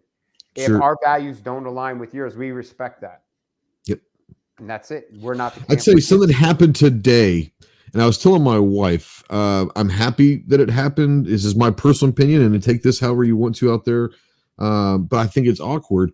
Our governor, Sarah Huckabee Sanders, who's Mike Huckabee's daughter, is our governor, passed a mandate today that says the gender on your Arkansas driver's license is going to be the same gender on your birth certificate. Now, I love that. But the fact that we have to make a governmental mandate to say what a gender is asinine to me. It's amazing that we got to the point that we have to make a gubernatorial mandate that says, according to your official IDs in Arkansas, this is what it is. And it's like, man, we've gotten down this road. Anyway, that's political. I don't want to get down that road right now because I could go for hours. But the fact that it's in there is funny. But yeah, I love the fact that you're open to all ideas. Mm-hmm. You're not afraid to share your feelings and your ideas, but you're also willing. I know you. You're not always going to agree with everybody. You're willing to hear other people's ideas and beliefs and all that. And here's the thing: when it comes to survival skills, not everyone's going to have the same mentality and the same beliefs. But you, like you said, you come in, you bring them in, hopefully they leave as a tribe, and you never know what happens from that point on. Yeah. Plant the seed, plant the seed, plant the seed. Tons of seeds. Going back to one thing, as you said, it's been years since you've done land nav. Yeah. So again, you Trey, you know me, and you've heard me say this is I remain a student. Absolutely. I remain a student. I will always be a student. Even though, I'm a big fan of the book of 5 Rings. But now that I'm a father, I have realized that I am now Musashi, and I am not so much the student anymore. Right. Sure. And, but with that, I'm like, I also need to be tested. I need validation that I hit a certain point, even with firearm stuff. I need validation. I need to train with somebody else to make sure that the product I'm putting out is on par, with what's out there. So I took one of my instructors, who's an awesome dude. He's Chris Bradley. He's a retired Jacksonville SWAT guy, detective, narc guy. And he has Cape Fear Investigations. He's a private investigating firm here. So he and I went down to Maxon, North Carolina, to Fieldcraft Survival, and took their land nav course with Kevin Estella. And it was amazing. Dude, it was MCT, SOI, land nav, day one. Yeah. Boom. Nice. And in 15 minutes, it all came back. I'm like, boom, boom, boom. And it was awesome. So I just got an email. They have a 2-day land nav course that they're doing, and I'm going to go back and do. And nice. Just because when is it? It's actually this weekend, and I'm teaching a class. Oh, damn. So yes, but they'll have more coming. I've always wanted to take a Fieldcraft, whether Glover's there or not. Fieldcraft does great work. You, man, Kevin Estella is the guys. You guys are just. He's got a couple books written. He's a survivalist, no military background at all. He's just a survival dude. The funny thing is, he and I are from generally the same area in Connecticut, and just such a great guy. And it was pleasant being in his class. And but yeah, I again, I have to make sure that I am not teaching these kids something that's bogus, right? And I was on point. And dude, I've got 4 land nav books for kids and bushcraft for kids and everything. So I'm diving into this and reading all these things and then experimenting with my son. And the funny thing is we did a rocket stove. We made a rocket stove, but the log was wet in the center. So it was really hard to get going. But we watched Pat Mack. Absolutely. Stuff, right? Yeah. And when we were at Winter Strong 2 years ago, he's like, Dad, it's that Pat guy. It's the rocket stove guy. And I was like, yeah. So we went over, and Riker just walked right up to Pat Mack and introduced himself and told him what we did and everything. And Pat looks at me and he's just like, that kid's going places. He probably is. So yes, I hope so. But I love the fact that you talk about always being a student, and I've talked about this for years. And a lot of people ask me, hey, who are some people that I might want to go get some firearms training from and all that? And I say, look, I'm not going to sit there and say, don't go somewhere local, because there's some great local instructors wherever you are that may just not have the big name yet. Who knows? I said, but the biggest thing you want to look for is if you don't know anything about them, no matter who you go get instruction from, whether it's from Costa, whether it's from some local guy, ask them who they train with. Mm-hmm. Like, what do you mean? And I was like, if the person that's going to teach you doesn't go train with other people or go to other classes, they think that they're the instructor and not a student. That said, you run from them as quickly as you can. Those instructors that are always going to get education themselves are the ones that you want to go with, because not only do they understand that their way isn't the only way, but 2, they're keeping up on their skill sets as well. If you've got a guy that trains 51 of the 52 weeks a year and doesn't do any training himself, I get a little nervous about that. Yeah, he might be a good instructor, but who's he learning from? Who's he working with? And all that. And I tell people all the time, but I love the fact that you say you're going to go get training. You're going to go and take classes. You're going to re-educate yourself on not lost skills, but skills that maybe haven't been used in a while and all of that. So I love the idea of that. Kyle, John, anything else you guys want to bring up right now? Be good, go? Good. All right.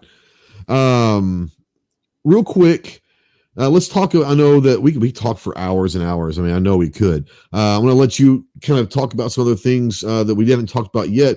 Real quick, let's talk about camp dates. Do you have dates set yet that people? I've got the website out there. I'm going to put the calendar out there, but people that might be listening in podcast form might not be able to see links and all that. Dates that people can think about. First off, they're all going to be in Carolina. You're not taking us on the road quite yet, correct? No, but that opportunity is there for us to do that. We Sure. might be doing. We're still trying to coordinate. We might be doing one up in Ohio at the end of August. Nice. But we've already had people ask us they want to franchise, and we didn't say no. That's something that we want to do because I really like. You even thought about that at the time? I mean, was that even a thought in your mind yet? Actually, that was one of the things that we had talked about. And if you guys know anything about like Clean Eats and what they've done with their franchise model, I couldn't have a better mentor than Don and Yvonne, for when we get to that part. Now I'm not at that point yet. I got to get through this summer. And then we're going to, again, it's a whole learning process. I'm sure that the price of the camp this year is probably going to adjust, going forward next year. Then we're going to work on our camps. We're working, I'm still also working towards finding, 2 or 3 strategic partners. And what we're looking for that is either like as in, a product that relates to the camp. And they come at it with product, but they also come at it with monetary. But my goal for next summer is I want to get 2 to 3 corporate sponsors throughout this year. And I want to be able to sponsor at least 6 kids who family doesn't have $1,300 to send them to this camp. Okay. Now the price is the price. I'm trying to be as fair as I can. I don't know what I don't know. So I'm figuring this out as I go along, but there's a lot of things. There's a lot of moving parts. But they also get and hundreds of dollars in product when they leave. So through my church and one of my other buddies who's a pastor at Jason Baysdale, who's a pastor at Life Point Church, through him and my church at Scotts Hill Baptist, that's where I'm going to go through the networks there to reach out, or any of these corporate sponsors that we potentially get if they have a team or a crew of some kids that they want to send to the camp. Right. So there's those options too. Those are things that I want to do, but that's that's something that's really important because I want to be able to, I would love to get it to the fact where like I have 50% of every single camp is the kids are sponsored, that. And I don't think that's I don't think that's unreasonable to ask. And I don't think that is out of the realm of possibility, especially with, I haven't even tapped into like the veterans organizations, for that stuff yet. And, mainly one of the 85 SEAL nonprofit that are all like $1 billion nonprofits. They've done a good job. I'll give them that. They've built their network up strong. Yeah. So, as Josh and Danny, are they? I know at one point Josh was doing some stuff. Is he still going to be helping out at all? Or so Josh is actually going to be retiring on 03/21 day, and Danny's got a lot of other stuff going on. Josh, he's got a business now to run. Yeah, Josh was like my right-hand man. He was with me all last summer, him and Chris. And I don't think he's actually going to be here this summer. But his daughter Scarlett was in the camp with us, and she was phenomenal. Nice. So I've got a core group of people, and we have volunteers, and then I have parents that are like, "Can I just come and just help?" My kid comes, and I'm like, "Yeah, I'll take it," and and again, we're getting there. I also want to get to the point too, is where I'm actually hiring kids that like age out of the camp and they're coming back. Oh, and be counselors almost. Yes. And that's going to take. I'm just sit there and say, how hard is it to juggle? Because this is literally a year old concept wise. It's a year old. You're already to the point a year into this that's probably farther than you could ever imagine to be after a year. But how do you juggle? Okay, restraining yourself and saying, let's stay here and master what we're trying to do. And then the flip side is, how do we grow? Like, how do you do that? Sit there and say, we want to do all this stuff, but how do you not just throw all of it in at once and say, let's just try it all? You know, that's got to be tough, because I know you've probably got 20 different things you would like to add to the camp, but you also don't want to overwhelm the average 8-year-old, you know?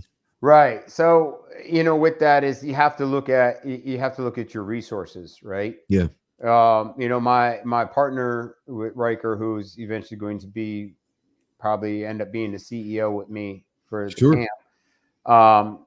He said his biggest thing is, he's like, dude, you sound so happy when you talk about this. And you like, do. And the passion you had in Vegas, we've talked a lot on the phone and all that, and you're just a passionate guy like I am.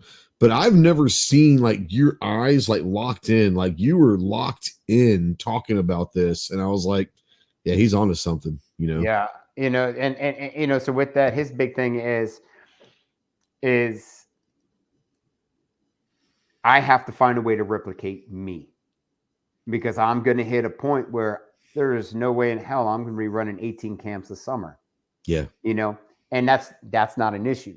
Because once I hit that point where I can replicate me, I now am going to have 4 camp counselors who I'm paying well, and who have gone through. And this is the thing: when I replicate me, I'm already working on the curriculum and where they're going to go and the things that they're going to have to achieve and accomplish.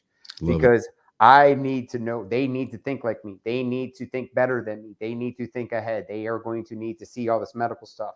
And they're going to need to do all this. So I'm going to pay to send them to the fieldcraft class. I'm going to pay to send them to the austere the medical class, the wilderness class, all of these things. Right. So we're going to make the investment in ourselves, and we're going to grow it this way. So wanting to do it all at once. Yeah. I'd love to do it all at once. Right. If I had the pot of gold, I could get it done. But I'm balancing it out, running between husband, father, homeschool, Riker, and then Riker USA, which is kind of, I don't want to say it's running itself, but it's scheduled. It's like, boom, boom, boom. There really aren't any big trade shows June through August, So it's kind of like, it's a good ebb and flow right there. But there is also some synergy between both worlds. I have been able to tap into the tactical side, into the non-tactical stuff and the tactical side, and pull it in. Like I've got to meet, their booth was right around the corner from ours with Mitchell Defense at SHOT Show, was My Medic. If you guys aren't great people at My Medic stuff. Oh my God, there's stuff. That's all My Medic stuff is My Medic. I love My Medic. Stuff is so good. They come color coded. If you guys haven't, they come color coded. It's amazing. It's the easiest medical gear that you're ever going to use. It is great, and it's great for the kids. Is why I love it. Right. Yeah. So like all the stuff I look at now is I look at the application process is like, all this stuff's good for adults, but why don't we have the stuff for the kids? Like, hey, sing Wilder's praises, but they made Riker his kid belt. Nice. They got a little tiny, he's got a woodland, like the ultimate belt. He's got his little plate carrier. He's got all this stuff, right? I got some small plates coming from Point Blank for him. You got some God's plaid, huh? Yeah, man. Oh, absolutely.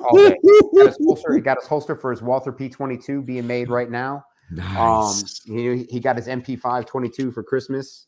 So I have mine sitting right over. I love mine. Yeah. So it's just it's like we need these things for kids. Yeah. Dude, there's this company out there called Trooper Clothing. They make kid cry. What? Dude, like he's got legit M81 cry pants and Trooper and what? Trooper TRO TROPPER clothing. And like the pants are like $75. And I'm looking at the extra large for the kids. I'm like, Trooper clothing, kids, military gear. To a $75 pair of Cries. Oh, they've got for infants too, like kids. Yeah. So this is. Someone put the thing is, it's like this is where what I want to do with this awareness with this camp. I want to bring in all of these things, right? And so yeah, back to what you said. Trey is like, yes, I would love to do it all, but everything I have to have to rein myself in, and I have to be realistic. And I also have to. I can't go too far out over my skis. I get you. I have to remain balanced, and I have to do this like financially. It has to be, everything has to be smart. It has to be done correctly. And, and again, like, I think a lot of the lessons learned from the previous things I did before Riker with Riker USA. And, now they're helping me, they're applying to this and understanding things a little bit better. So, yeah, man, it's just chipping away and really just trying to, just like with the grit, just trying to get more and more exposure and, get it out there. Yep. I'm going to bring in Kyle and John real quick. We're going to let Ron close the show. Kyle, real quick, I'm going to give you a few minutes. Talk about, I know you got a lot of stuff at Anderson going on with the Kiger, the front line. Everything going on Anderson. I want to kind of bring you in real quick and give you a few minutes to talk Anderson stuff and all of that stuff, because I know that you guys have a ton going on right now. Yeah, guys, definitely go check out Anderson, the Frontline series, andersonmanufacturing.com/frontline, and make sure you check out that blog section. That's all I got, Ron. Awesome program, man. That was awesome. Thank you. Yeah, he's the old top, man. He can motivate still. He can still get it going. Yeah, I feel it. Absolutely. John, I'll bring you in, give you a 2A Tuesday. Not only talk about GOA, but also talk about Fully Loaded Reviews, your own YouTube channel that you're doing some stuff with, and let people know where they can find you at. Yeah, so Fully Loaded Reviews on YouTube. You can find us there. We've got a new video dropping this week with the Stoker STR9, and then next week we'll have the Ross Martin RM1C dropping, and then also just finished filming the Kiger video, so that should be dropping here shortly as well. We'll talk off air a little bit because I want to get your thoughts. Yeah, so that's happening on Fully Loaded Reviews, so go check that out. I actually got a comment the other day, and it said, "Hey, look, it's that GOA guy. They actually shoot guns. Wow." And I'm like, yes, GOA is full of gun people that actually shoot guns. Yes, we do need a patch show segment. That's an impressive patch wall, bro. I'm just saying. It's small, Sure. Thanks again, G. You got patches on your ceiling now at this point, don't you? No, I've got 2 more panels to fill. And then okay. All right. As for GOA, like I said, we're going to be filming the State of the Second podcast. We're actually going to launch its own official YouTube channel starting this week called State of the Second. Really? Yes. So that channel will be going live this week. Yeah. Congrats, I guess. I know the backstory. I think it's bullshit, but okay. Yeah. So that channel will be launching. So follow State of the Second, all spelled out. Great interviews. We're actually going to PSA next week for the gathering. Plus, we're going to have an exclusive behind the scenes with Ron. Ron, you going to have a booth there? Booth and a range. Perfect. Awesome. Yeah, I plan on stopping by and saying hi to Ron, but we're going to be getting exclusive behind the scenes access to their new ammo factory that's nobody's seen before, as well as doing an interview with all 3 of JJE. Not just Jamin this time. Nice. So we're going to have the rest of them. So that the 3-headed monster, huh? Yes. On top of that, we've got Goals coming up, which is the GOA convention. So go check that out. It's goals.gunowners.org for all the information. More information will be coming as time comes along for hotel reservations and things like that. And then we'll be at GunCon, and then we'll also be doing our Battle Buddy 3 gun event in July in Nashville. So keep an eye out for that if you guys want to go support a great nonprofit who helps able-bodied shooters to shoot via wheelchair. They actually had a blind guy shoot 2 weeks ago. Oh yeah, 2 months ago. Yeah, shot the full course of fire. So go That's check them awesome. out. Battle Buddy 3-gun. That's about it. Absolutely. Thanks for coming on, bud. Bring Ron back into the mix here. Ron, do you want to talk? We want to talk Riker for a few. I have a few minutes kind of set aside, or do you want to do that on a separate? We can have you back anytime you want. It's up to you. Okay. Yeah. I mean, Okay. I don't want to keep you too late. I know it's an hour later. It's the family's probably, why is he taking over the living room for 2 hours? They've been in bed. Okay. No, I mean, it was just, we got our carbine, basic to intermediate Riker, USA carbine class this weekend. And we do travel to put on training. We will be at the gathering. This is the 4th year we've been with them from the beginning. It's actually, I will tell you, is from where it started to where it's grown. Yeah. It is such a good event, and it is fun. It's safe.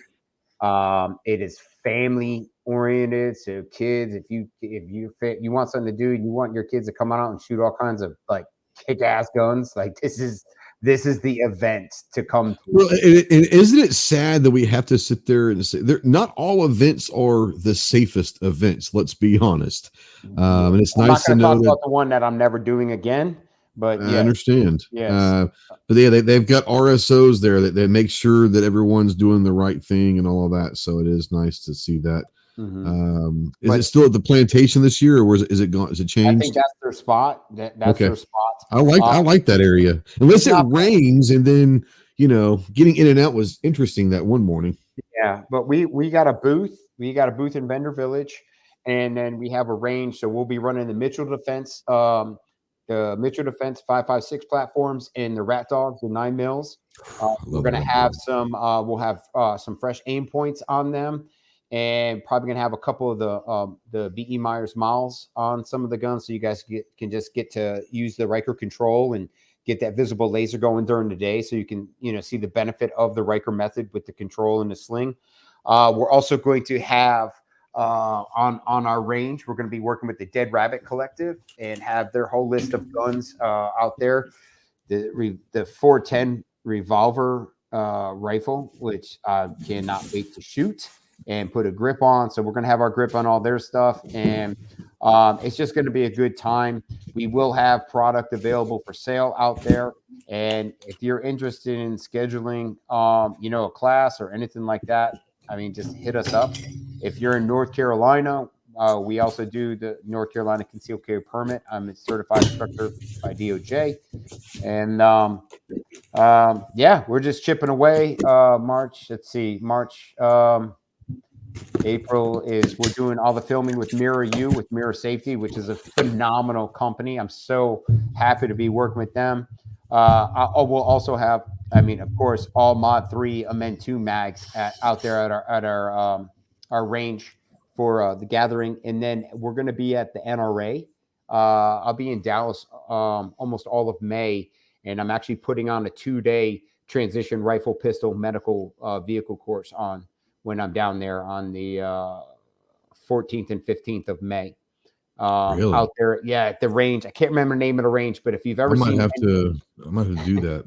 If you've ever seen any of Coleon Noir's videos, really sick range, that's where we're going to be putting the class on. So that's going to be a really good time there. And Mitchell, Nathan with Mitchell Defense is going to be with me on that, because we'll be running his guns, his rifles for for that day.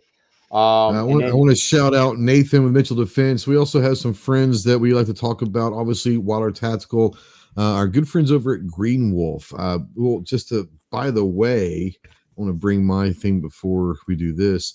They just came in the mail this weekend.